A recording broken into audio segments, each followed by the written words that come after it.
Welcome everybody to the Sports Sounds. Hey, we want to appreciate you on this fine, wonderful Saturday morning. I know this is not normal for us, but this is going to be one of the new us's. We will be going live every Saturday here on the Sports Lounge to bring to you, obviously, in this off season, the NFL along with college football, because it's really difficult to keep up, and there's so much that's going on right now in the NFL and stuff like that. But hey, we want to thank, of course, the all of our sponsors here at Sports Sounds Media, which we are powered by the Mogul brand. We have number one sports fan here in Tulare. They will take care of all your sports merchandise needs. And then we have also Cali Built Graphics, who, of course, they take care of our shirts, our hats, everything like that. Just mention the Sports Sounds, they'll take care of you there. And of course, Brian Martino Construction. If you have any construction remodels that are needed, any project $10,000 or more, you will get $1,000 off for the Sports Lounge Media. Just mentioning our name, but that right there, I don't know. In today's economy, it's pretty dang good. And like I said, our biggest one, we definitely have to thank the Mogul brand, powered by the Diamond Collection. They are going at it. They have their website up and running, and of course, their water is out now. So, Marshall, man, how you doing this wonderful morning here on Saturday? I'm doing great, brother. I'm doing great. Like you said, it's hard. It's hard to keep up this last week with all the free agency buzz, and then Wednesday it finally was official, and it was a week to keep up with, man. It was a crazy week. Yeah, I know we were talking about, obviously we have a giant group chat going, and I'm like, Wednesday hit, and I was like, I think I missed not even 5 minutes of reading the message that all of us were sending out. I'm just like, how the heck do I have 47 text messages in 5 minutes? I mean, You know, it went bonkers. yeah, It went bonkers there for a minute. So yeah, I'm excited. I'm excited about today to recap all that, or try to at least. And yeah, so but yeah, let's hop right into it. And one of the big things I want to say is, obviously we've had the combine is now officially done. We had some big names throw. We had some big names that sat out. Which a lot of people will say it affected their draft status. When you look at it at the quarterback side, Jackson Dart is a guy that, with the way he threw at the combine, he's going to be moving up when it comes to that draft time.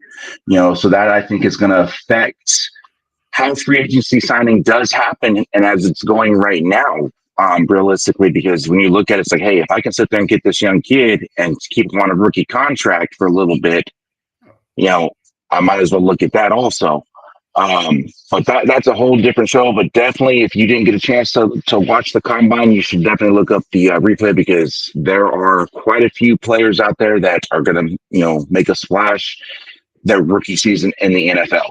yeah, I mean, this is why the combine is here, right? Yep. This is my favorite part of the season is the combine's over.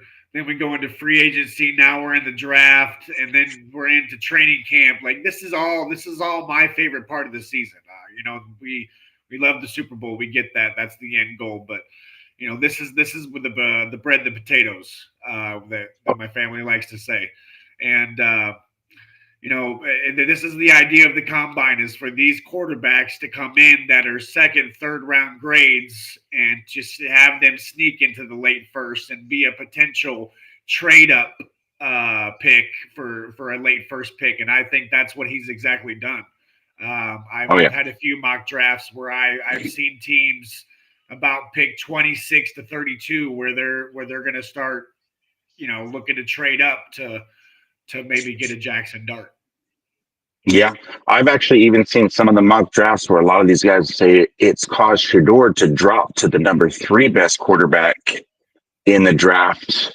Yeah, I And think Shadur's Dart moved pro away. day will say otherwise, but we got That, pro days left and a lot of other things to say still. But Jackson Dart definitely helped his value.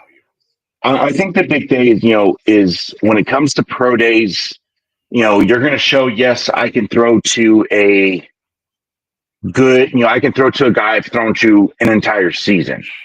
And I think that's what separates a combine good day and a pro day good day, because combine comes in and you got to think of it.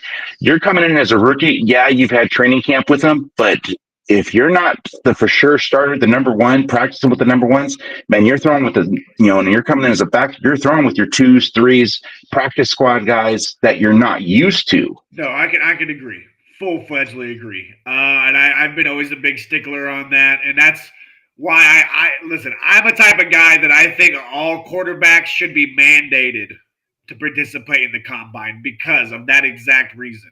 Exactly. Of pro days, you can sit there and say, well, I want to sit there and prove to the NFL that I can play with my 4 best friends instead of playing with people that I've never played with, and that's what I have to go do when I go to the NFL. I'm not going to have my 4 best friends in the NFL level. So, I couldn't agree more, and it makes me happy to know that there's another soul out there that makes that same judgment. Yep, you have to prove that you're the best against those that you're not used to playing with, And like I said, Jackson Dart has done that for me. And I was not a believer in Jackson Dart. In all honesty, I felt he was like, honestly, maybe at best the 4th best quarterback in the draft this year. But watching the combine, around 3 or 4. Yeah, Jalen Milroe, Jackson Dart. You didn't really know considering their college careers, but I felt like if you were looking for a dual threat, Jalen Milroe was it. But if you were looking for a pure passer, I mean, Jackson Dart, I think, is a better passer than Jalen Milroe, hands down. Yep, exactly. So, but I mean, I know we can spend an entire show on that, but let's get into free agency, man. And we're just going to sit there and actually, we thought about just going by division, but it'd honestly just be easier just going down by teams. Yeah, we can just go alphabetically. Absolutely. So let's start with the Arizona Cardinals. Obviously they've retained quite a few players, with Blunt and Brown, Zay Jones at wide receiver. But for me, the key signing for the Cardinals this offseason was edge rusher, your Philadelphia Eagles, Josh Sweat. Yeah. They brought him in at 4 years, $76.4 million. I mean, how much do you think that's going to help Arizona? To me, honestly, listen, I think they might have overpaid him just a little bit. You think that? Okay. Just a little bit. A lot of these teams, they have great returns after they leave the Eagles, right? Arizona is not one of those spots. Look at the prime example of Zach Ertz being recently. Yeah. Zach Ertz did not do well in Arizona. It just didn't. Nope. He did phenomenally in Philly and just went to Arizona and kind of done it out. I'm afraid that's exactly what's going to happen to Josh Sweat. I do think they overpaid him a little bit. Now, I think that if I read into his contract, I think it is a little bit more incentive based than it is guaranteed. Let me see here. He's 41 million guaranteed. So 41. So yeah, so it's a little bit more incentive than it is guaranteed.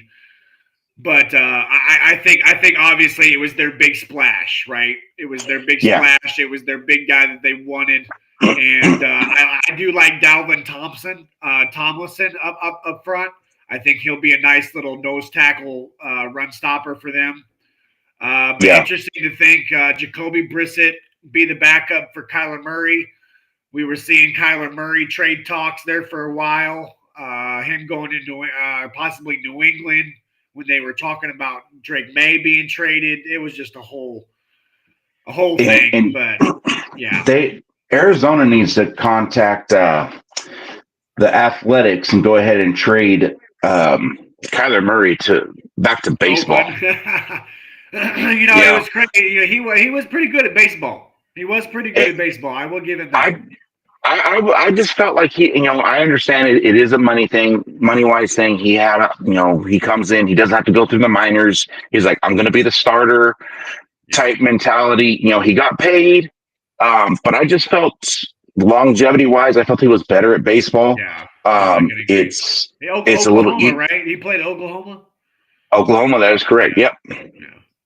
Yeah. So I don't know. I didn't think he was too bad at baseball. Maybe that's if you retire early, who's to tell you can't still make that transition? The OL, he would have to stop. Basically, if I was someone like him, if I got another concussion, because he's had multiple injuries also, just like Tua. Sure. It's like if I got another concussion, be like, yo, I'm done with the NFL. Yeah, sign me up. I'm going back to baseball. Baseball is not a concussion sport, and that's what I'm getting at. Is if you're worried about injuries and this and that, you know what I mean? Just go be a left fielder for the next 6 years. You know what I mean? Well, he's actually a second baseman. Oh, second baseman. Okay. He's a second baseman. And so, when you say it's not a concussion sport, I mean, I will beg to differ, but back when I played. There's collisions, but we're not into each other on purpose. Yeah, well, when I played, we did. But no, of course, you can't even touch anybody now. They're trying to even basically say, oh, you have the ghost rule and all this crap. But yeah, I'm not going to get on that status, but I think, him, Jacoby Brissett is a good backup for them to have. He is a legitimate starter in the NFL. He is on the backside of his career. I think he's just trying to hold on to as much as he can, but I'm just like, is it because you didn't make enough money? Yeah, it's really, I feel like it's paying the bills at this point. Yeah, I mean, because when I look at, there's a lot more quarterbacks out there, that are on teams that can go and realistically be a starter. I mean, and I've said it on numerous of shows. You've got Joe Milton. Yes, I'm biased. Yes, I'm a Tennessee fan. I bleed it. I'm diehard. But when it comes to Joe Milton, the kid, he's got one of the fastest and strongest throws. Clearly, New England sees that they found two pieces in that draft, because they have come out and said that they are not willing to just let him go for anything or to anybody. They want him to go to somebody that is actually going to help him and develop him, because they believe that he is going to be an NFL great. I mean, they may have drafted two NFL great quarterbacks in the same draft class, wasn't it? Oh, 100%. And they, with that being said, I mean, because that one thing, like you said, like, hey, we want him to go to a place that he's going to be able to play. He's going to, develop. He's going to do well. But they're saying basically we're looking for a late second, early third for a backup. I mean, yeah, but he's second year in the league. I mean, he's dual threat. I mean, it's sometimes you got to pay with what you want. Exactly.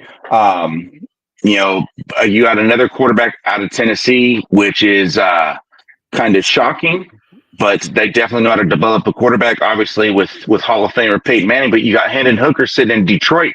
Now with them making that, him basically being tossed back to possibly just being the third quarterback, and everyone was just like, hey, can we trust the guy's knee? He's older. He's a 26-year-old quarterback. Yeah, he's 26.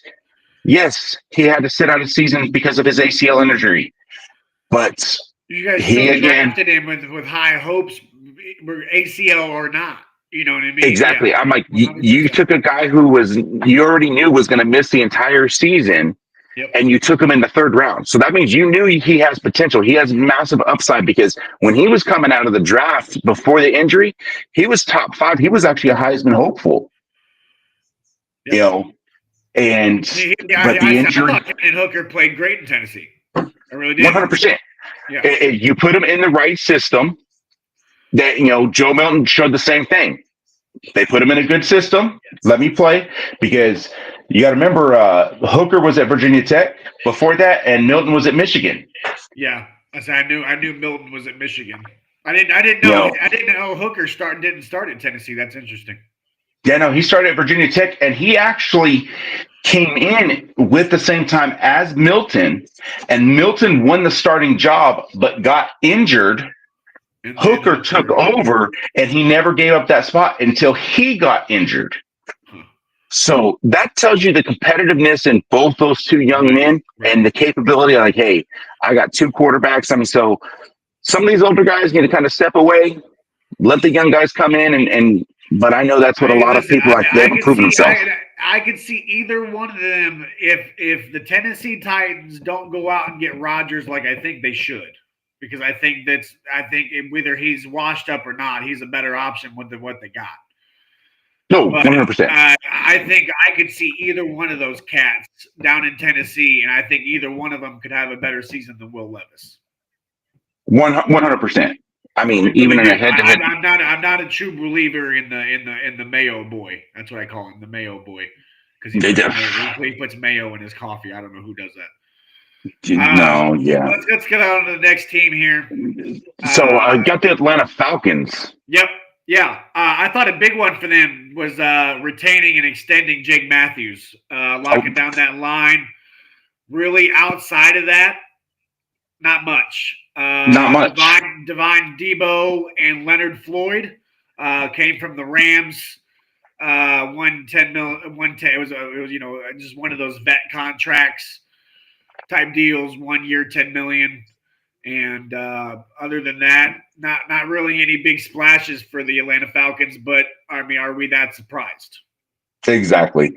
Actually, the big thing that hasn't been I heard they're working on it because we know obviously Kirk Cousins is staying. I don't understand the point to paying $180 million for 4 seasons for a backup. I think they'll cut him post June. Yeah.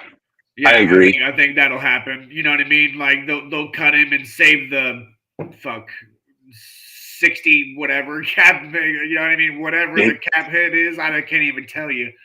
But it's going to be a big one, and they'll trust Penix for the next 2-3 years, like they should have to begin with. But again, at the same time, I don't think they necessarily saw Penix maybe following to them. I think maybe that was a shock. Well, you got to remember they traded up. When all of a sudden they traded up when they saw they moved up a couple spots when that happened because all of a sudden it's like, wait, he's still there? They took, you're right. So that's what I'm saying is I just don't think that they maybe thought that Penix was falling that far. Yeah. And they traded up to grab him at that point. It was like, well, guys, we couldn't. Like this is the guy. We couldn't sit on it. Yeah, you can't rely. I mean, not to sound mean, but but when it comes to Kirk Cousins is very similar to Dak Prescott. I can go ahead and give you the best regular season possible, but they put her out. Injury problems, which clearly you've seen last season. He had one of his worst career seasons. Yep. Because he got benched for a rookie because he's struggling to come back from that Achilles. Yeah. But the other thing that they're looking at to do is they've been saying that Kyle Pitts being traded. He's coming to the end of his rookie contract. So everyone knows he's one of the top tight end targets in the NFL. Yeah. And with that being said, of course, you're going to deal with paydays. And as long as you have Kirk Cousins and that massive contract, you're not going to get a payday. You're not going to get that payday. I would like to see Kyle Pitts in a Chargers uniform. Yeah, they don't really have a tight end over there. So no, I'd like to see him in a Charger uniform. I think that would between Denver and if they get Kyle Pitts, I think Kansas City's window is absolutely. I think they slammed the door shut on Kansas City. I think Kansas City's window got shut actually at the Super Bowl. I don't think Kansas City's going to win their division next year. Yeah, I don't either. Denver's. And we'll get into them later, but Denver's doing big things. They were a big winner for me this year. Yep. So the Baltimore Ravens. That one for me was honestly the re-signing of left tackle Ronnie Staley at 3 years, $60 million.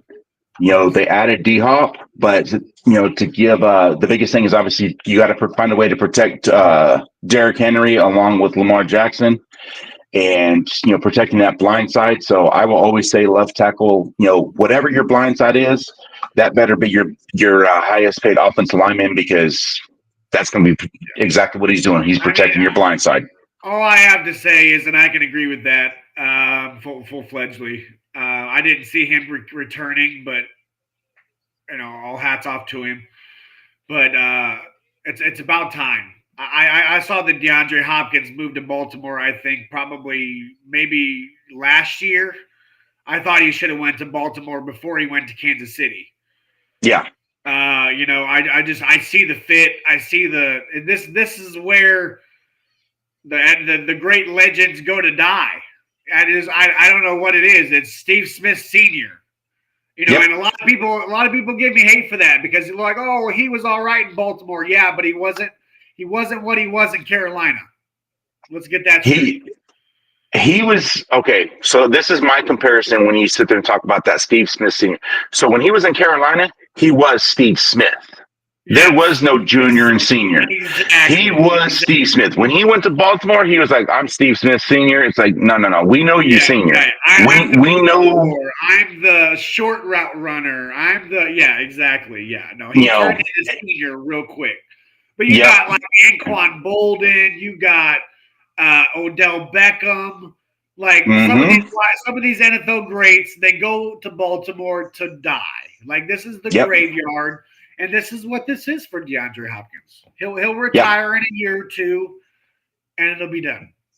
Yeah, I agree with you on that. It is a wide receiver graveyard. That's I'm going to finish. It's kind of like I think of Cleveland, which we can get to later. But when it comes to defensive players, when you go to die, you go to Cleveland.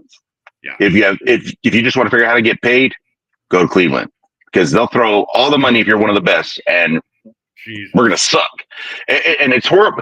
The sad thing is you have to look at it and think about it. And this is what a lot of people tend to forget, especially the younger generation, when they're like, oh, the Browns are an expansion team. Actually, no. The Baltimore Ravens were the Cleveland Browns. Yeah. They go to Baltimore, and then they bring Cleveland back. They win there, then they bring Cleveland back, and all of a sudden it's like, hold on. It's horrible. Like, if you want to be a defensive standout, go to Baltimore. You will be on one of the best defensive teams in the NFL. They always figure something out. Yep. They play with that grit. Offensively, yes, wide receivers, I'm not going to do anything in Baltimore whatsoever. But as for the Browns, like I said, your defense, you're going to go to die. Everyone left and went to Baltimore. I don't understand either. But on the Buffalo, on the Buffalo, man. What was the big one that you had for there? Shoot, the Josh Allen Supermax. I mean, if that's what we're allowed to call it, I know this ain't the NBA, but that contract is ridiculous. $250 million guaranteed. Listen, makes him the highest paid NFL player ever. Yep. Just in the history books ever. Fuck what you, just whatever you want to talk about. He's beat it. He's got it. He's got the dollar bills. Josh Allen, well deserved, man. He's been in the MVP conversation. I don't know how many times. Yep. He's one of the best quarterback, if not the best quarterback in the league every year. Buffalo Bills, they got their guy and they know they want their guy. It's kind of like Kansas City and Patrick Mahomes type deal. I feel like it's Philadelphia and Jalen Hurts. It's, I feel like it's a few of these teams that they're not going to let their guy go for a whole decade. And but another big one, Greg Rousseau. That's a big one for me. Buffalo Bills, they kept a lot of the same guys. They are running it back. They added a lot of key pieces, I think. with the running it back. Greg Rousseau, 4-year extension. Khalil Shakir, 4-year extension. Terrell Bernard, 4-year extension. Ty Johnson, Damar Hamlin, 1 and 2 years. And then a big signing for me was they got Joey Bosa. Yes. Joey Bosa was on the edge. That's a huge defensive piece. Patrick Mahomes should be a little worried there. Oh, you got Rousseau and Bosa coming at you off of both Yeah. edges.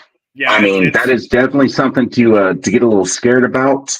yeah. You know, I think the big piece for me actually, yeah, exactly. That's the big one for me because that was one of the things. You know, Mac Hollins, he ended up leaving, Okay.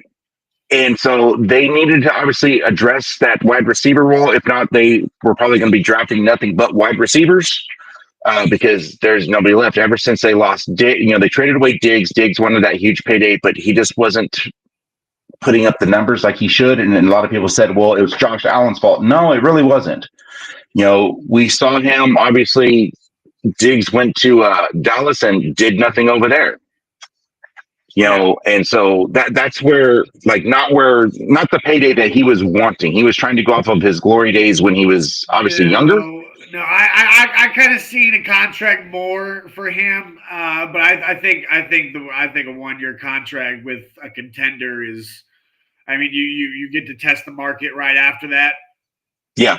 I mean, it is what it is. Maybe you go play with your brother for a year and then you retire, and then we retire together. I don't know. It is what it is. I mean, I think he made the right decision for himself this year. I think him going into the 49ers like everybody thought he should have would have been a bad play for his career. If he wants to win a ring, this was it. Yep. So, I mean, that's what we got. Obviously, they've addressed, you know, some of their needs already. Of course, we got the draft coming up with that. On to the Carolina Panthers, man. They've even been busy themselves, you know, this offseason. This is one of my winners, and this is for the people on TikTok. This is for the people that are watching. This last night, I got a lot of hate for saying the Carolina Panthers. So make sure you guys are paying attention. So for me, that obviously, you know, they went ahead and re-signed both their corners, you know, Jace Horn and Michael Jackson. I mean, of course, Horn got that huge payday, 4 years, $100 million, you know, which is good for their defense. But I think the big thing is, you know, we saw Bryce Young come in as a rookie starter. He was not. He obviously underperformed being the top pick, you know, and stuff like that. They benched him and went ahead and brought in Andy Dalton. Andy Dalton is a proven player, but he's a veteran quarterback that he can be a voice. Let me go ahead and mentor this young kid. Do what we got to do. Won a few games. A lot of people say, hey, Bryce Young is going to be out. You know, they're looking to trade Bryce. We're going to keep Andy. And all of a sudden, guess what? Andy started losing. Yep. And they're like, all right, we're going to go back to Bryce. And that, to me, that was a reinsurance. It was a humbling moment for Bryce. And he's like, realize, hey, my job is not guaranteed. I don't know if you remember, it came out that Bryce Young had, and this is,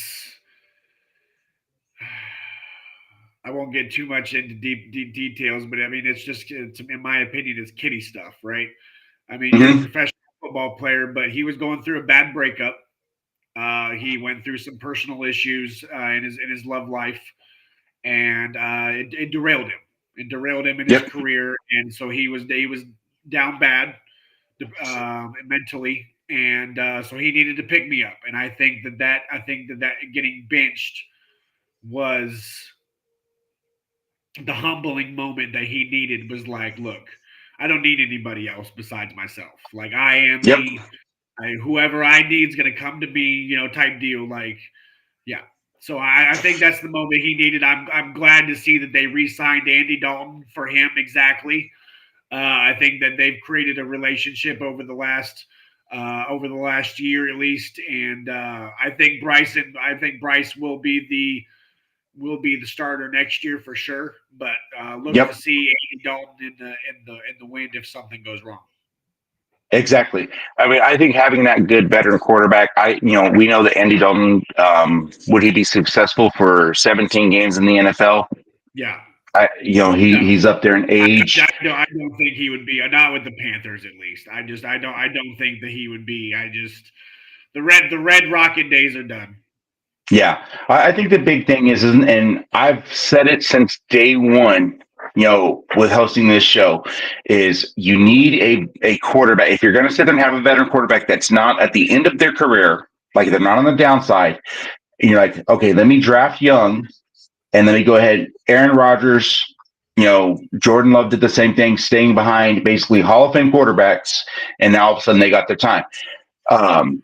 It's one of the important things. But the other important thing is once they're gone, once that Hall of Fame quarterback and you moved on from him, and you got that guy that's been sitting the bench for 4 years, all of a sudden, hey, it's your time to shine. You need now a veteran quarterback that's also going to be there in your ear as a backup, in my personal opinion. Correct. Because you're learning in a practice squad type setup, not in the game, but then once you're actually in the game, it's like, hold on, how do I manage this situation? What do I do here? Yep. Help me navigate by being a hands-on type person. And that's where, like I said, Andy Dalton signing, that's probably the biggest acquisition that they could have done, even though, they did a lot with Tershawn Wharton, at defensive tackle for 3 years. This is where it gets big for me for Carolina, right? So Tershawn Wharton, 3 years, 54. They're going to solidify their defensive line. Bobby Brown III, if you don't know, who was the 5th ranked PFF, and I'm not the biggest PFF fan, but stats are stats. He was the 5th ranked. So what that means is the snaps he was given, the opportunities that he was given, is what he did with those opportunities. He was the 5th ranked defensive tackle last year. So we got him on a 1-year deal. Christian Roseboom for the Rams last year was not a bad linebacker. He was flying all over the field at times. Rico Dowdle was just a starter for the Dallas Cowboys. Was just a 1,000-yard rusher last year. So now they have Chuba Hubbard, and their backup just ran for 1,000 yards. So now Bryce Young has 2 weapons in the backfield. Then they had Trayvon Moehrig, and in the secondary, and for 3 years, lock him down. I mean, I think that they're setting up. I think they help the defensive side of the ball. I think this allows them to focus on the draft offensively and give Bryce Young a couple weapons. Yeah. So I think they went the route that they wanted to go. Yeah, I agree with you. I agree with you on that one. They're a sleeper for a good free agency. Yep. I agree. I actually think they had probably one of the better free agencies between the re-signings and the signings and what we've seen so far in these first 5 days of free agency. On to the Chicago Bears. This is the best one, though. This is night and day right here. Night and day. I'm unbiased. For Jonah Jackson. Like they basically, I'll read the names, but they basically solidified their O-line, they solidified their D-line, while I mean, basically focused in the trenches, right? Jonah Jackson from the Rams, Joe Thuney from the Chiefs. Then they went out and got Dayo Adebayo from the Colts. He off the edge. They got Grady Jarrett in the middle. Drew Dahlman from the Falcons in the center. They're signing these guys all to 3-year deals, guys. I mean, they're locked in. They had a problem last year with Caleb Williams holding on to the ball too long. They fixed that with the head coach. I'm telling you, they will fix that with the head coach. I will say this on that when it comes to Caleb Williams. To me, you come in and what he did and with the hype that he had, I'll stick to what I got to say. I just don't feel he is a solidified starter. I don't think he's that great of a quarterback that everyone tries to portray. Now, I do think he was affected by the offensive line, the lack thereof. But I do think it's also going to help with obviously the head coaching abilities of Ben Johnson, but it's going to be a mental aspect for him This is my biggest has to thing. prove if he fails in a Ben Johnson system, he'll never live it down. There's going to be no excuse. Yeah, I think the He's problem set that up completely now. You have literally nothing to argue. yeah, my big thing for them is they need a vet. Just like I said just a minute ago, they need a veteran quarterback that is similar to Caleb Williams' style of play on the bench to back him up. That's what they need because he needs a voice. Correct. You know, and that's just where I've looked at. It's like, no, you're going to falter. But I also feel and also see when you look at it, you have, a quarterback who does not like adversity. He does not like challenge. He played at Oklahoma where he had all of a sudden he was like, hey, I'm going to go ahead and transfer over to USC where I don't have the challenges that I need. Pat stabbed the crap out of my career, and I mean, I'm not the biggest Caleb Williams fan either, but like I said, he's set up for success completely now. There's no more arguments. There's no more excuses. You have the line, you have the defense, you have the head coach. It's all on you. Yeah, and like I said, when you look at that quarterback room, that is the biggest downfall. They have Caleb Williams as their starter, obviously, and you've got Tyson Baggett and Austin Reed. They have a combined 3 years experience before or after this season. So you got basically a rookie quarterback, a second-year quarterback, and a third-year quarterback. Right. And that's where I will stick to what I got to say about that aspect. Like, hey, y'all got to figure something out. That's it. But yeah, I agree. They've done a lot. They brought Robert Tonyan in also. I think that's going to be a big one because Robert Tonyan, when he was with Green Bay, he was a very good receiving tight end. But pairing him up with Cole Kmet, I think that's going to be good because Tonyan is going to become your blocking tight end because that's a big kid. But having ACL injury, previously, but like I said, he's like, okay, this is going to be my job now. My job, I'm going to be the sixth lineman. Yeah.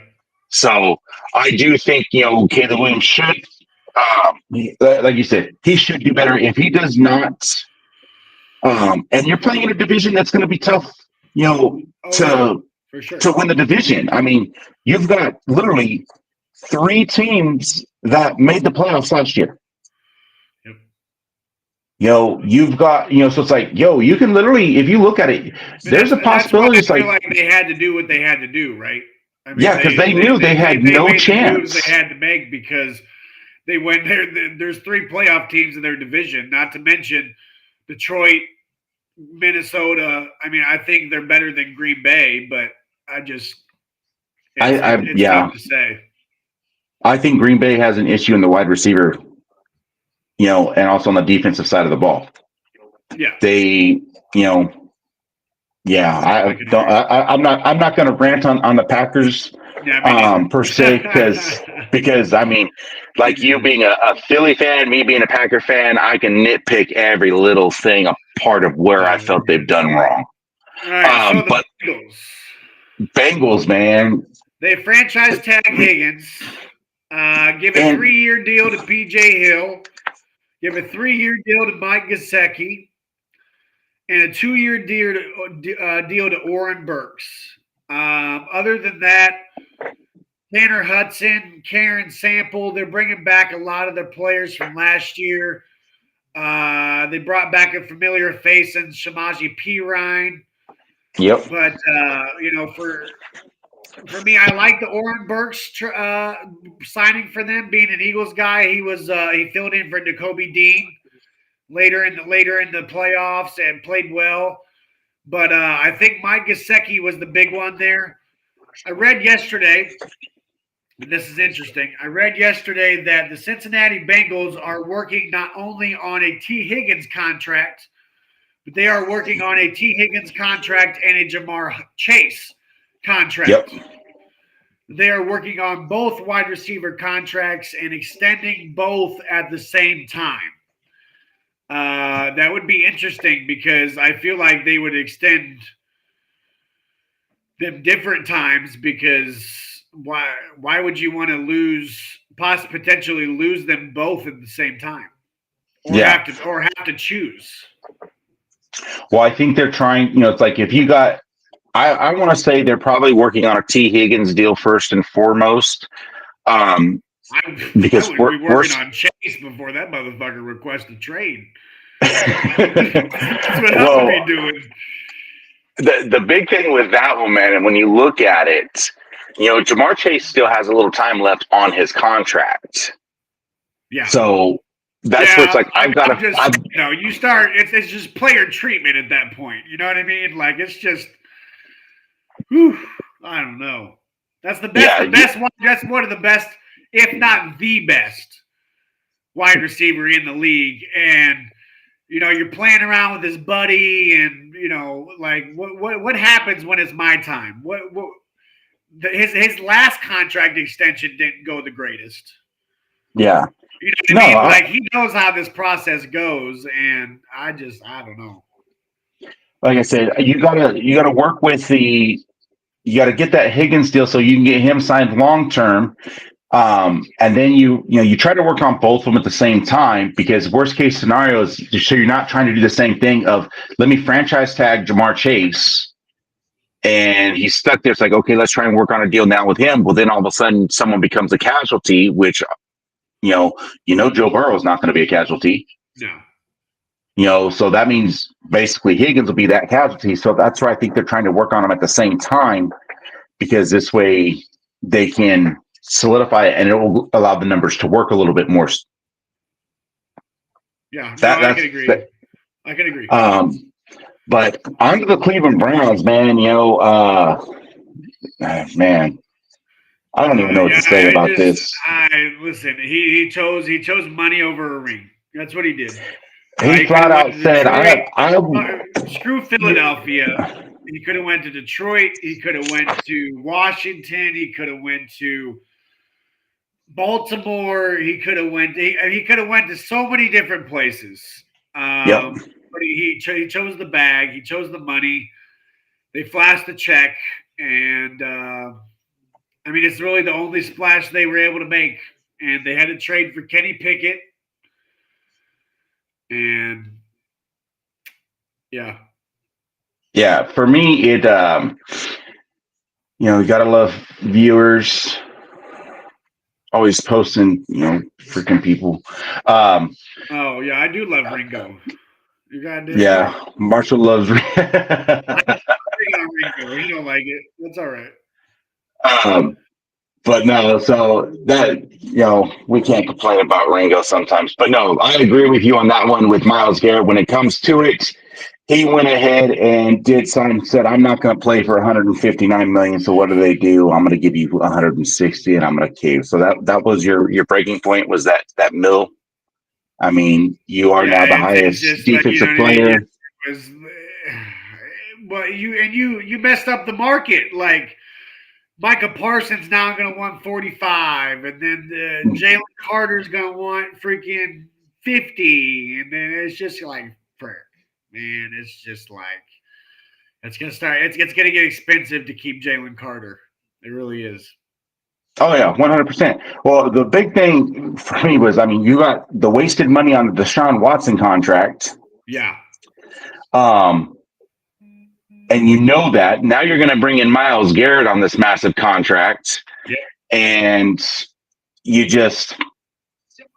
literally saying, I'm going to die here. All I care about is my money. I'm going to get paid. Because your solution to the Watson issue is let's bring in Kenny Pickett. Yeah. And that's, I still, maybe we were signing like a Russell Wilson. He's supposed to be meeting with them this week. Maybe they do sign like a Russell Wilson type deal, but if it is, why not? And we'll talk about the 49ers here in a little bit. Yep. Yeah, I maybe Kenny Pickett is the starter. I mean, he started a few games for Jalen Hurts last year. Maybe the Cleveland Browns seen something that they liked. But we'll move I don't on to know. I never the saw nothing in Pitt. outfield. To the Dallas Cowgirls. Again, I only like the thing that trade. I like the trade for Khalil Elam from the Bills. I do like that. Pair him up with Trayvon Diggs, obviously, and Jerron Bland. I yeah. like that secondary. I really do. Also, they retained their defensive tackle. I'm gonna butcher his name. Osa Adawaska. That, Yeah, Adaguzua, yeah, he's yeah. just going to be called Osa. Osa, yeah, Osa. Yeah. You Dallas fans know who we're talking about.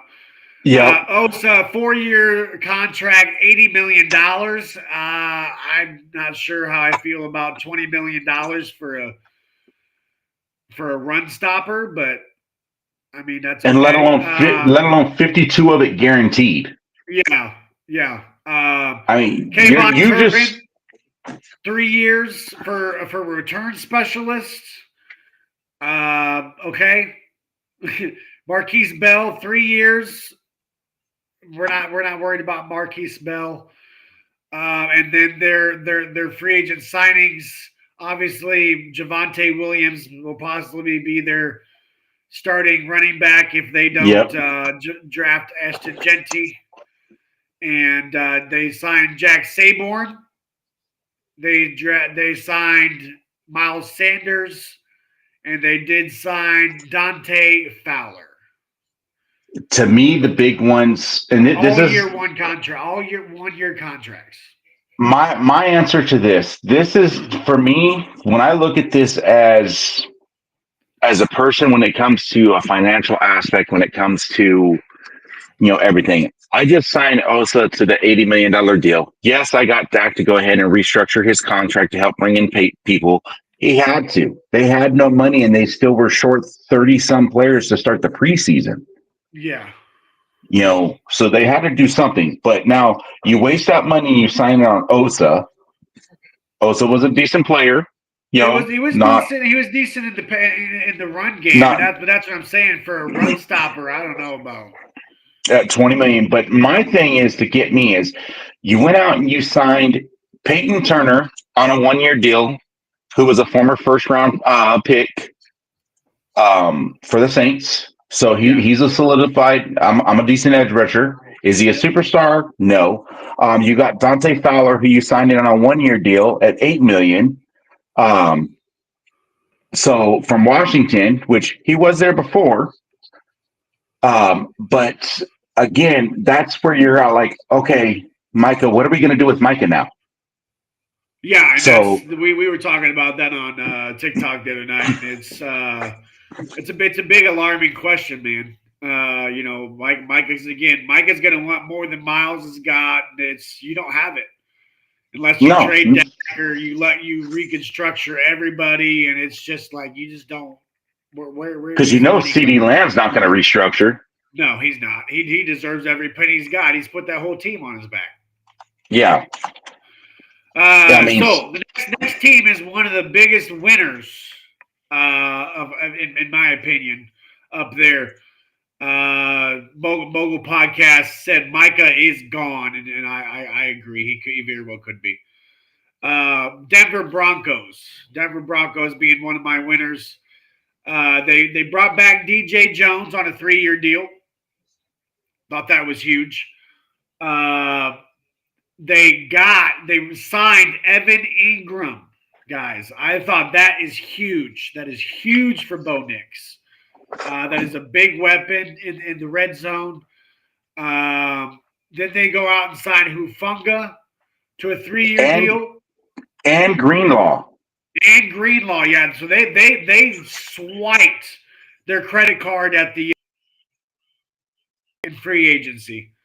Yep. Hufanga and Greenlaw on 3-year deals. So they're bolstering up the defense. Get Bo Nix a weapon in Evan Ingram, which I think could be a top 5 fantasy tight end if he stays healthy. Absolutely. Bogle just said if he stays healthy. If he stays healthy. Yep.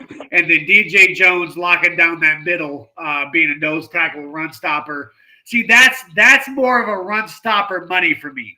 3 years, $39 million. You know what I mean? That's more of my alley, not 4 for 80. Like, what are we talking about here? So, I think that I do think that Denver has put themselves in a position to where Kansas City should be nervous. Kansas City should be nervous of what the division will look like next year, especially if they can draft a running back. Yeah. Yeah, I agree with that 100%. I think Denver moves up to figure out how to take Genty. Because there was, in a lot of the mock drafts, a lot of people expected Denver to try and figure out how to move up and get Tyler Warren at tight end because they know that it was an area that needed to be addressed. They've addressed it now. They've addressed it now, so that's where it's like, okay, now let's get that running back that we need. I don't think they need to move up for Genty. I think that they could get I think a Henderson or a Hampton, because Henderson's a complete back. Henderson's the better blocker. He's a better blocker than Genty, and he's a better pass catcher than Genty.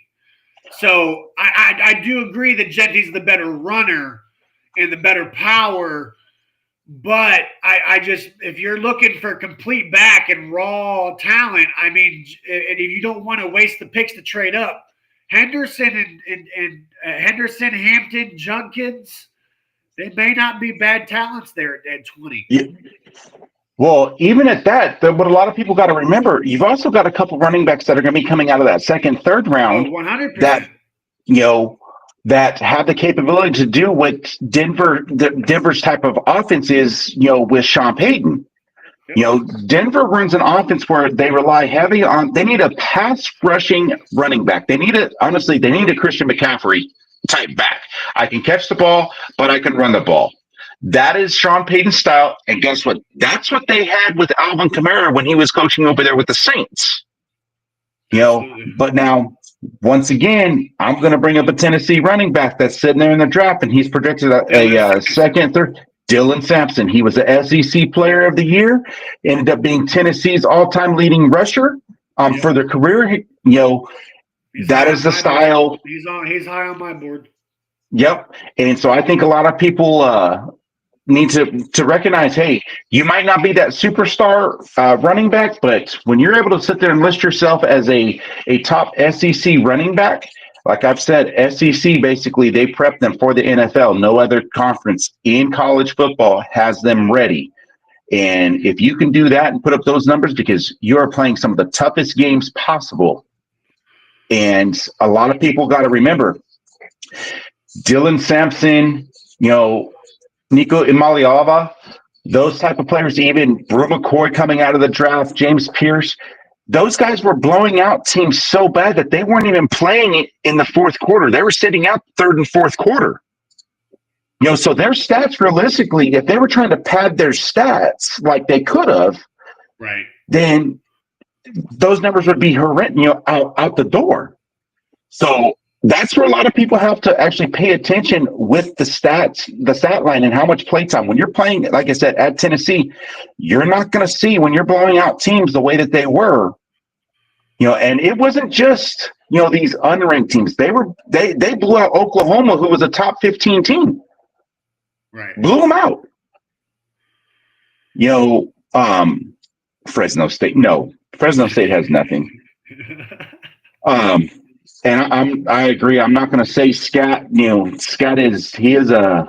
Yeah, I'm not a fan of Scatterbo either. Scatterbo reminds me of a Peyton Hillis. Peyton Hillis, Danny Woodhead, a Lorenzo Neal. He's a big body, but I just don't think that he has the tangibles to be an NFL three down back. He doesn't have it. Yeah, no. Yeah. He's your short back is what he is. And Philadelphia signed a very good short back with A.J. Dillon. Yep, 100%. 100%. On to the Detroit Lions. Yep. Derek Barnes was a huge one. And I think that's about the only thing. That, and honestly, actually for me, it wasn't the Derek Barnes, it was the DJ Reed. Because their secondary was poor. I apologize. I did miss that entirely. Yeah, absolutely. The Derek Barnes. Yeah, DJ Reed to put in that secondary was absolutely massive. Absolutely massive. I can agree. But when you look at that free agent and that re-signing of what Detroit did, they said one thing only: screw the offense. We need defensive help. We are freaking one of the best offenses in the league on paper. And exactly. Yeah.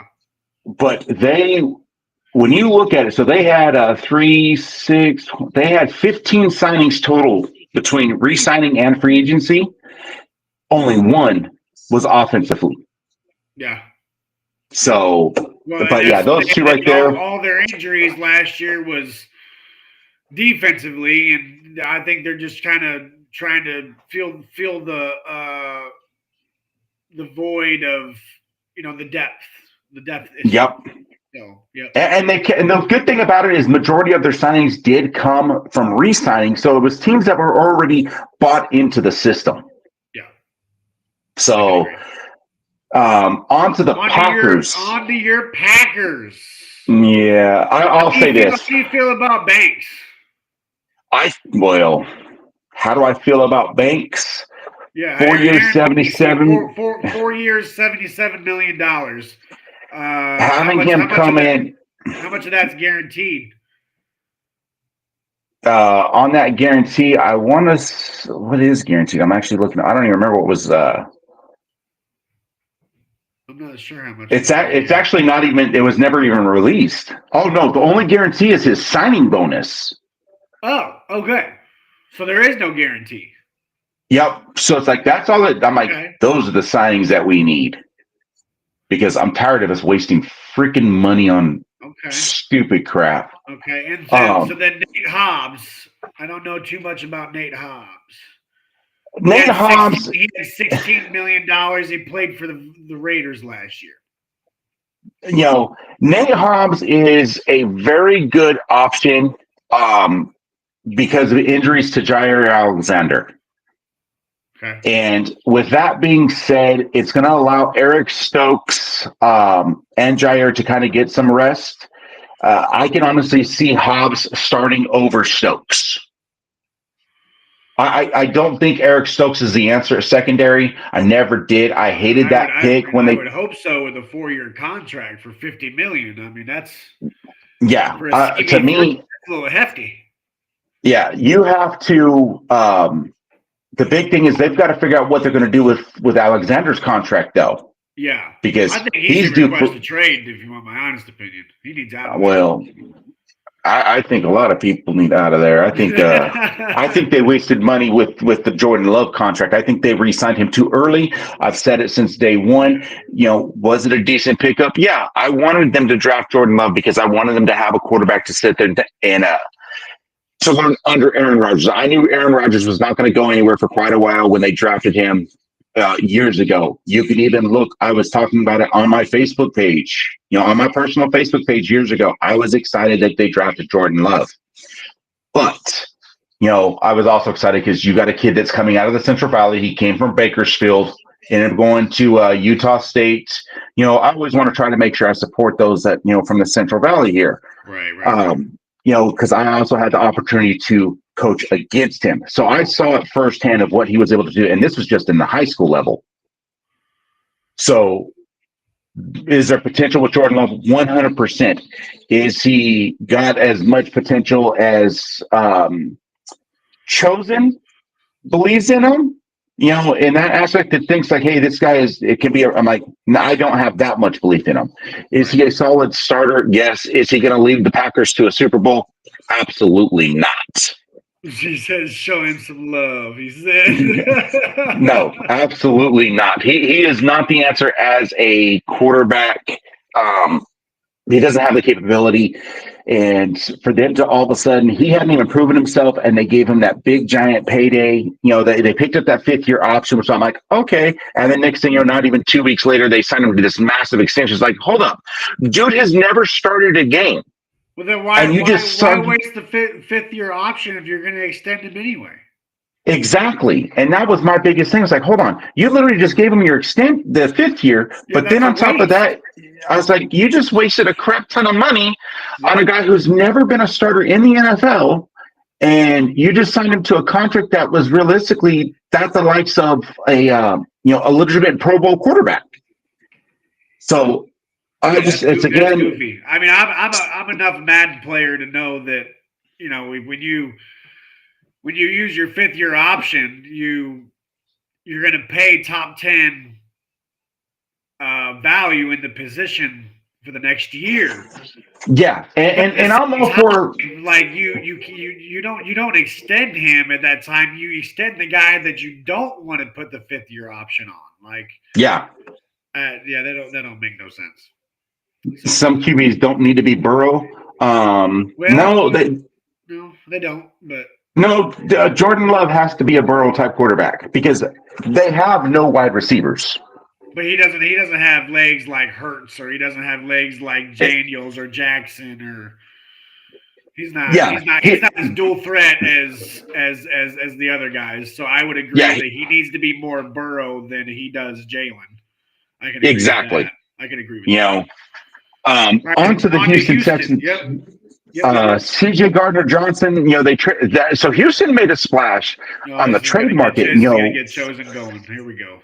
Christian Kirk, CJ Gardner-Johnson, and along with Ed Ingram. So they address offensively at wide receiver and guard to help protect CJ Stroud, but adding CJ Gardner-Johnson to that defense, that right there is a big acquisition. The dude does have the style of his play. He is a old school player. I have respect for CJ Gardner-Johnson. I think Chosen hit it on the head the other day when he said that when you watch him play, it makes you wonder if he has CTE. And I say that in the most respectful way.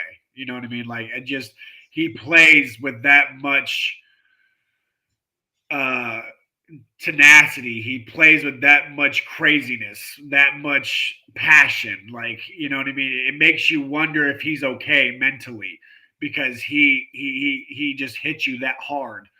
I think this was and we'll touch on the Eagles later, obviously, but this was one of the surprises for me this year.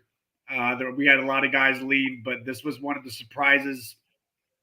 Houston got a dog. He's got a dog mentality, and not only that, but they also signed Harrison Smith. So yep.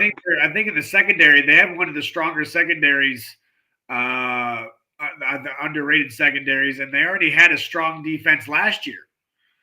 In my opinion, they almost beat Kansas City. Their defense alone almost beat Kansas City, but also getting Christian Kirk from the Jacksonville to put in the slot for CJ Stroud, I thought was huge.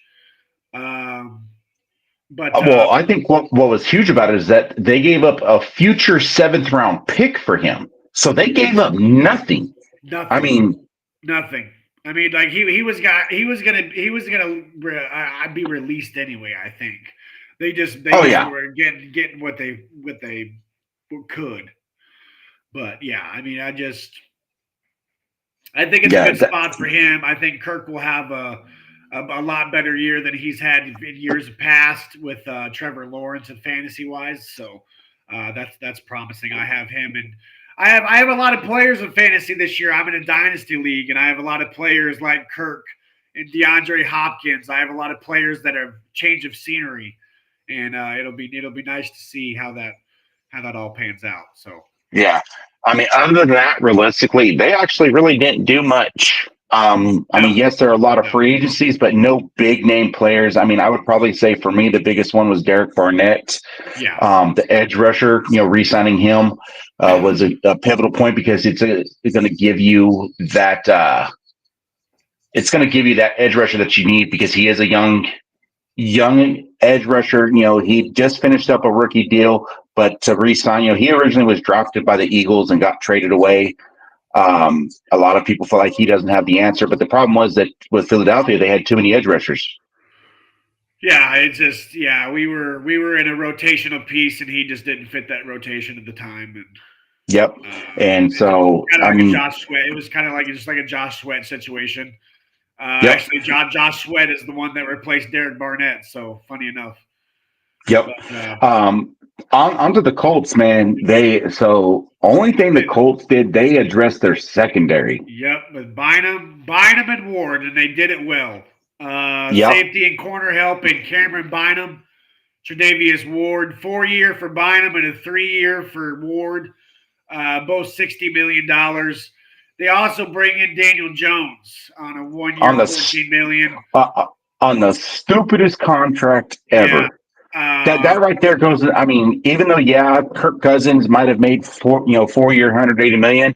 I'm gonna say the Colts managed to sit there and drop the ball on this one. Let's sign Daniel Jones for 1 year, $14 million. The dude's not even worth $1.4 million. He couldn't hit water if he fell out of a boat, and you're trying to sit there and say. I think it's a bad look for who they brought in, but I think they were trying to bring in competition for Anthony Richardson. I think they really want him to step up. Dude, if they were going to, if they wanted to bring in competition for Anthony Richardson, then I mean, signing Daniel Jones is like saying, "Hey, let's go out there." I mean, we can bring in the same competition that Daniel Jones is going to offer. I know. I mean, I that's what I'm saying. It was a bad taste in your mouth type deal, but. I think that's what the idea was the type of bringing competition to kind of get Anthony Richardson going, and I mean, epic fail. So I think for that one, and I will say this with that, if I'm Anthony Richardson, I'm looking at that and I'm saying, okay, they even though all this speculation, are we going to move on from him? Things like that. With that signing right there, I think that's where you're telling Anthony Richardson, hey, we're going to make it look like we're bringing some type of competition in, but your spot is solidified right now, at least for the year, with this contract, because, that is a horrible contract. That is, I got a bad taste in my mouth talking about it. Speaking of horrible contracts, this next team is a beautiful one at it. And they are my losers of fantasy, losers of free agency because of that exact reason. So I'm going to break down. I was doing a little bit of work this morning, and I'm going to break down a few of these contracts for you, okay? So they go out and they sign De'Ami Brown to a 1-year, $10 million contract, okay? This deal is similar to a Tutu Atwell. Now, I may ask you, would you rather have Tutu Atwell or would you rather have De'Ami Brown? Tutu. Okay. De'Ami Brown's postseason last year, right? 229 yards in the whole postseason. It was that postseason run. But in across 4 seasons prior to that, has only had a little under 800 yards and 4 touchdowns. a little over 300 yards was his career high. Gabe Davis has a $12 million cap hit and is already their deep threat. And even if he works out, say he comes in and he produces, right? He's only on a 1-year deal. Yep. So he could just leave. That's bad business. That's really bad business. So then we go on to what's called Jordan Lewis. Jordan Lewis was a corner for the Dallas Cowboys last year. Yeah, he was a nickel corner. Yeah, nickel corner, who allowed an 85.3 passer rating over the last season. Now he's one of the highest paid corners. To get pressed out of his starting job. Yeah, no, 3 years, $30 million for a slot guy $20 million of that is guaranteed. He's 30 years old, not to mention. And last year, as a 29-year-old, he made $2.8 million. And now, as a 30-year-old, is making 4 times that. Again, with almost an 86 passer rating allowed last year. Yep. Mind-blowing to me. To me, they just wasted. Eric Murray, 3 years, 22.5. He's a special teamer, guys. He's a special teamer.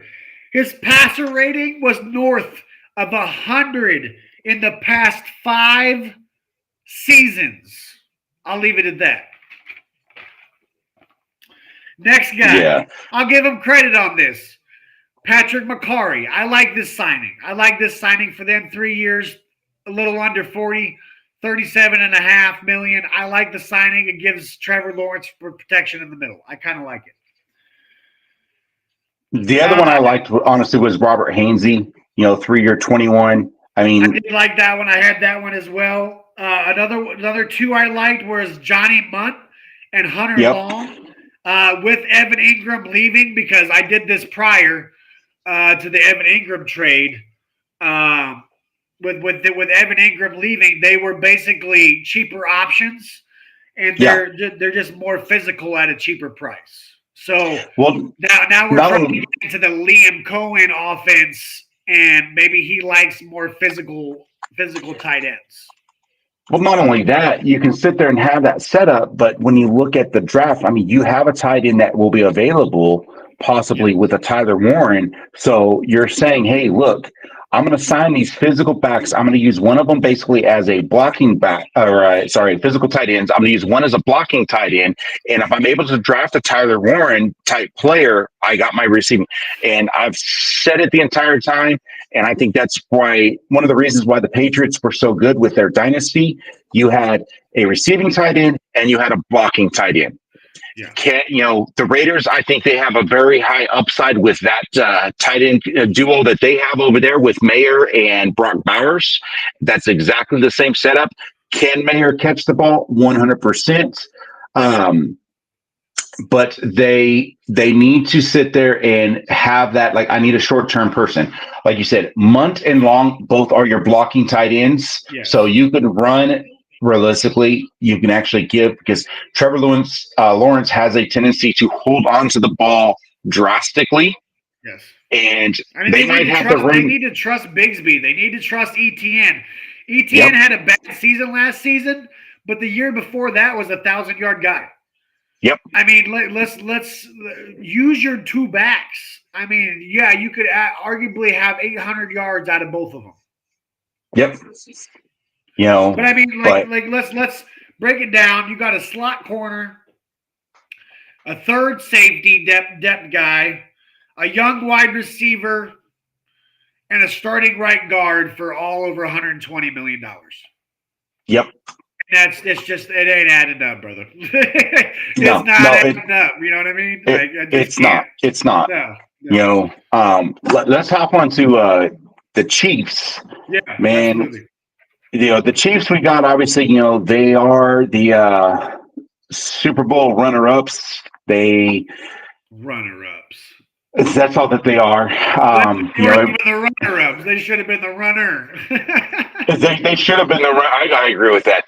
For me, the big thing that they had was a franchise tag Trey Smith. That is a big thing that needs to be done. They need to figure out how to keep him in the long term. But the other thing that they signed Jalen Moore at a 2-year, $30 million deal. Which helps solidify, because they need help on that offensive line. They really do. The left tackle was a big problem in the Super Bowl, that's where Josh Sweat had 2.5 sacks. But that's when you have speed. This is what a lot of people got to remember. Trey Smith, obviously, he was your left guard. That left tackle was their issue, so they're shoring up that left side of the ball. But they've got to realistically, they need to address a little bit more than that. They need some wide receiver help, and by all means, their answer in free agency was, let me re-sign Hollywood Brown for $11 million. I think that one was silly. But if they didn't bring D Hop back, obviously now they got Rashee Rice, Xavier Worthy, and Hollywood Brown. I mean, I think that's pretty solid for a wide receiver core. It's a young core, but I don't feel that is a Super Bowl. That's not even a division winning.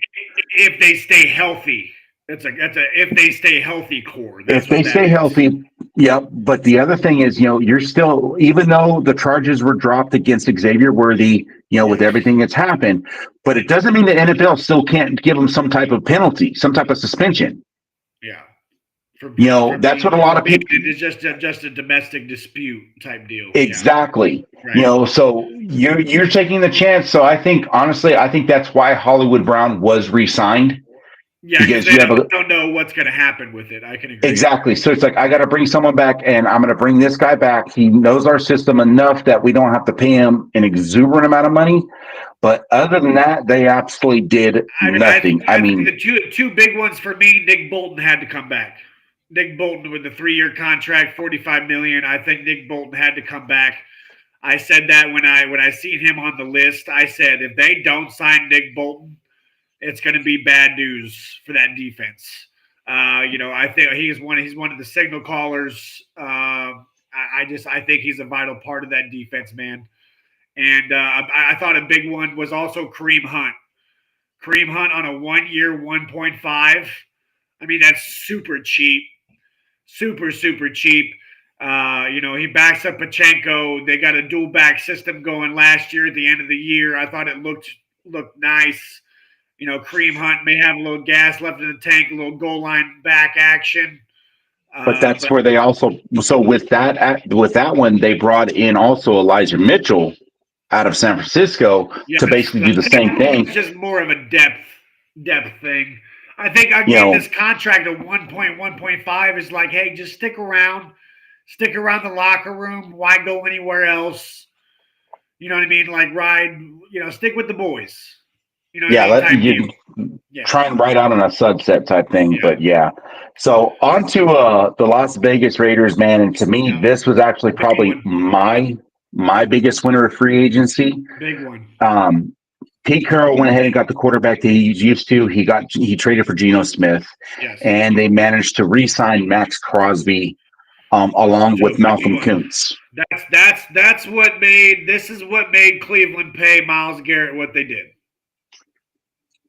So to me, that was the big thing. But that's why I felt that they managed to. I thought Jeremy Chin was a nice little piece there. I also like Alex Kappa from the Bengals. I also liked him. Eric Stokes. It looks like Eric Stokes is now in Las Vegas. That's good because he couldn't do nothing in Green Bay. Yeah. So and then I also liked Raheem Mostert. Raheem Mostert was interesting because I had them maybe taking Gentee at 6. I still have him taking Gentee at 6. Yeah, and I do too. Mostert's injury career hasn't been the greatest. I don't think he's their bell cow by any means, but I think it's an interesting piece and it adds speed, obviously, to the offense. So I thought the Raiders had a good off season as well. Yep. DK went to the Pittsburgh, didn't he? Yeah, DK went to Pittsburgh. But onto the Chargers, man. The big one for me with them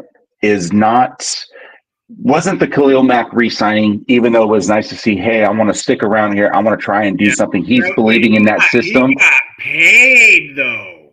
I mean, that was a thank you. That was a thank you card.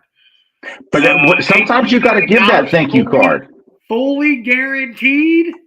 Yeah, sometimes you got to give that that thank you card, in my opinion.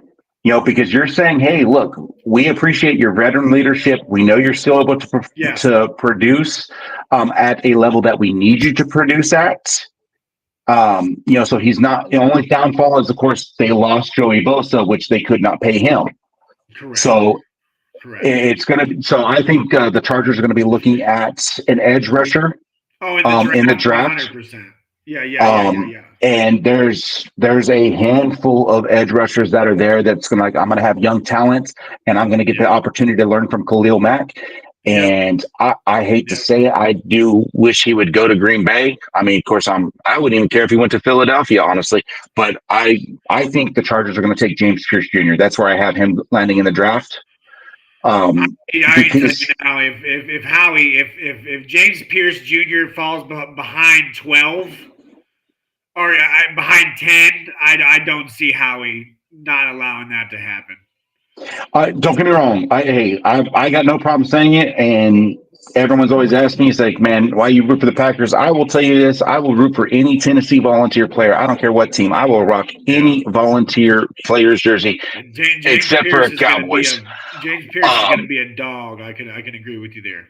But James Pierce has that similar mindset, that similar attack ability that Khalil Mack had as a young player.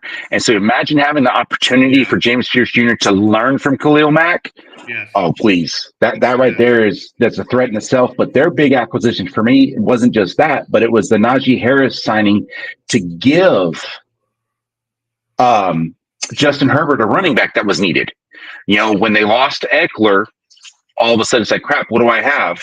You know, but now that they've got Najee Harris, I think that was a great acquisition. It's going to fit well into the Harbaugh system. You know, so I like that one. On to the Rams, man. Yep. You know, the big one, they spent some money. You know, they went ahead, they cut Cooper Kupp. But that's okay because they went ahead and signed Devontae Adams. Yeah, you know, 2-year, $46 million deal. Is that now the best wide receiver duo in the league? I think it stayed as the best wide receiver duo in the league. Adams and Nacua? Oh yeah, I honestly thought so. I know this is going to upset, you know, Chosen, but I will say this: I felt Kupp and Nacua were better than Brown and Smith. I thought those two were 1 and 2. I don't know about that. But I would say Adams and Nacua are better than Smith and Brown. I can say that, but I don't know about Kupp. Well, the reason why I said that because I sit there and thought you had 2 legitimate number ones. I don't see Devontae Smith as a number 1 in Philadelphia.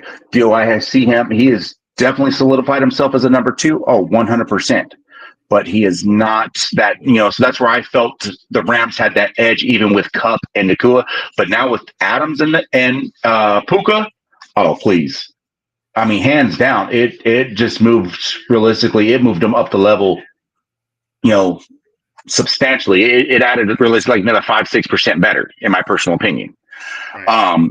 But you know, the restructured contract of Matthew Stafford and then also Poona Ford for that 3-year, $29.6 million deal defensive tackle.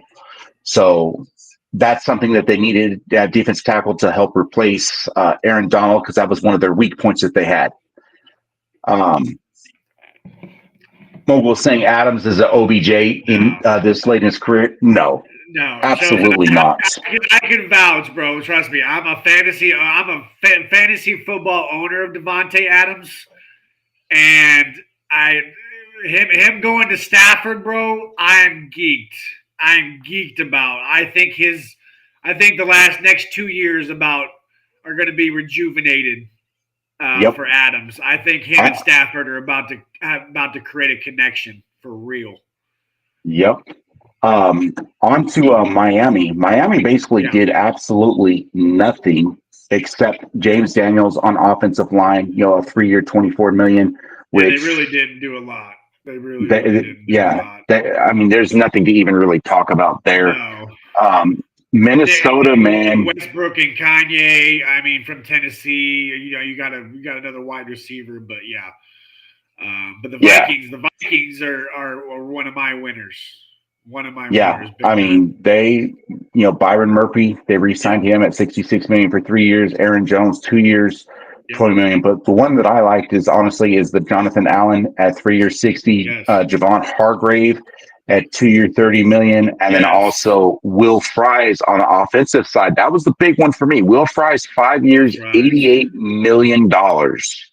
Yeah. You know, So the Jonathan Allen one, if I read it correctly, boom, boom, boom, boom, boom, boom, boom, boom, boom, boom. I'm trying to read more about his contract because that seems. Me and Sunshine were talking about it the other day, and that seemed a little bit pricey for me. I would yeah, not, because we were talking about, I wouldn't mind him on Philadelphia, blah blah blah. I wouldn't mind to pair him with Jonathan or I'm sorry, Jonathan with Jalen Carter. But I'm yeah, not paying that. Like that's Milton Williams money. I would have rather have kept Milton Williams for that money. yeah. No, But I mean, he I said, can't find any incentives. I don't know if it's incentive based. I don't know if it's a guarantee. well, he just turned 30. And the big catch is he's coming off, he's missed half the season with a torn pec. Yep. So his best years, are on the front side of his career. Hopefully it can do something getting rejuvenated, because I he's was going to have thinking, a rotational piece in Philadelphia would have really it would have helped him. Yeah, it would have really benefited his career. But I also liked Ryan Kelly, the offensive center there. Isaiah Rogers goes there from Philadelphia. But they definitely focused in the trenches. They got their secondary back. Byron Murphy re-signed Aaron Jones. I mean, they're loaded up. They're helping protect JJ McCarthy. So. Yep. But hey, on that, obviously we got through most of these teams. We still got the second half of free agency. But that right there, guys, we're gonna start off next week with the New England Patriots because we're gonna sit there and see. No, you shit. No, you shit yourself. You shut up. I swear to you, Chosen, if you're fucking with me right now, I'm gonna come across this screen, bro. Stop playing with me. I swear I'm gonna call him and I'm gonna cuss him out. If that's not true, you mother trucker. No, because don't be doing it because you were calling for his job. You were calling for his job, you little turd. Stop playing with me. That did not just happen. I'm trying to find it. I'm trying to find it, man. I've not seen it yet. Fucker, hell no. I don't know. If we have that, guys, I will say this. If Henderson ends up with Philadelphia, we're going to hop back on later on with that. But yeah, so we are going to, next week catch us here again, same time, 7:30 in the morning on Saturday to finish up NFL free agency and just continue to talk on what's going on with everything that's going on. So again, thank you to our sponsors. Like, subscribe, follow to each one of our pages. Don't forget, like and subscribe to the Marshall Experience. He also has Fantasy Blitz on TikTok for all your fantasy needs. I mean, when it comes to fantasy stuff, I will tell you what, this is the dude to go to if you want to get prepped up for these big, giant money-making fantasy seasons NFL is coming along. So yeah, guys, we just got done covering the combine. Go check us out on TikTok, YouTube, Facebook as well. Facebook is still under Fantasy Blitz Podcast. We did just go under a new name change. It just kind of was just needed. But we're under review to change our name on Facebook. It's aggravating, but any other platform, again, the Marshall Experience down here. Again, we just got done covering the combine, so go check us out on TikTok, especially with the combine stuff. And we're trying to he just said it was what we were expecting, but never happened. You said breaking news, you mother trucker. Yeah. Now I got to go change my underwear because good night. Yeah. So, but y'all. Hey, we'll see y'all next week. Yep. I'll see y'all next week.